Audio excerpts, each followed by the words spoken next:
বিদায় বেলায় ফুলকপি আর মাছের ঝোলে দুপুরের এক তৃপ্তি। গুড মর্নিং, প্রমীলা মুখার্জি আরেকটি ব্লগে অনেক স্বাগত। আজ হচ্ছে শুক্রবার। আজকের ব্লগটা সকাল থেকে শুরু করলাম। বিদায় বেলা, চলো এবার তো একটু ফুলকপি আর একটু মাছ দিয়ে আজকে ঝোল করব। ঘরোয়া নর্মাল খাবার। শীত তো চলে যাবে। হ্যাঁ, সারা বছর শীতকালে যেমন ফুলকপি পাওয়া যায়, মানে শুধু শীতকালে পাওয়া যায় না, সারা বছরই এখন পাওয়া যায় ফুলকপি, বাঁধাকপি। তো শীতের সময় খাওয়াটা একটা আলাদা রকম, আর এটা হচ্ছে শীতের শেষ বেলা, এই সময়ের স্বাদটাও একটু অন্যরকম হয়।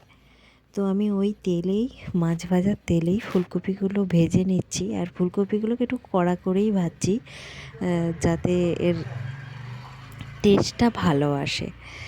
চাইলে একটু ভাপিয়ে নিলে ভালো হয়, এর ভেতরে অনেক ময়লা থাকে, তবে এর মধ্যে পরিষ্কার ছিল বলে আমি অতটা ভাপালাম না। আলুটাও এবার ভালো করে ভেজে নিলাম। ফুলকপি আলু সব আমার ভাজা কমপ্লিট। গরম তেলে আদা আর জিরে, নুন, হলুদ দিয়ে আমি এটাকে করব রান্নাটা। তো করছি। তো এটাকে ভালো করে কষিয়ে নেবো। পেঁয়াজ রসুন কিছু ব্যবহার করিনি, আসলে মাছটা এরকমভাবে খেতেই বেশি ভালো লাগে এখন। পেঁয়াজ রসুন দিয়ে, হ্যাঁ, কখনো কখনো কারি খেতেও পছন্দ।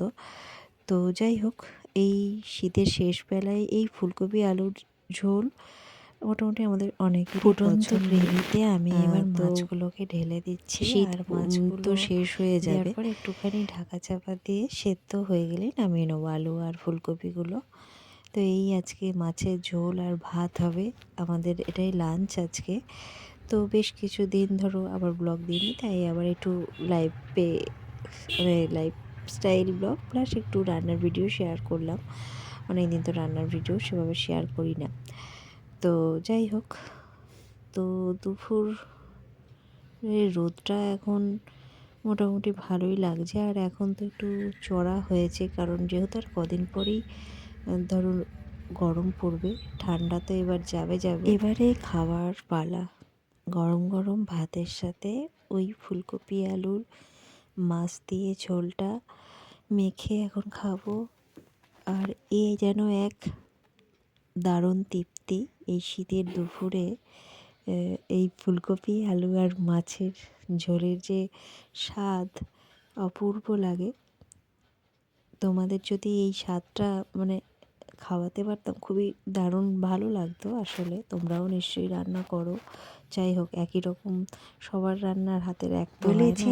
আমি খুব ভালো করেছি তা না, সবাই ভালো করো, এটাই যা। আর এখন আমি একটু ভাত মেখে খেয়ে নিচ্ছি।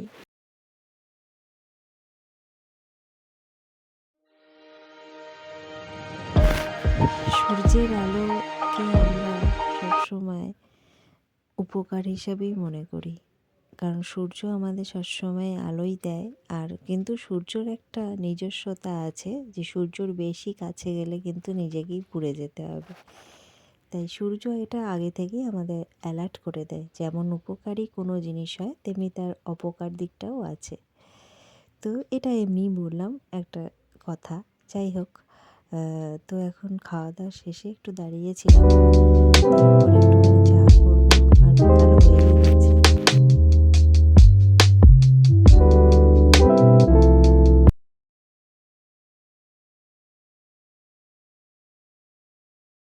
বিকালের চা নিয়ে চলে এলাম। আমি দিই বিকালটুকুই চা খাই যা, আর সন্ধ্যেবেলায় কোনো দিন মতো আসি। ভালো থেকো, টাটা।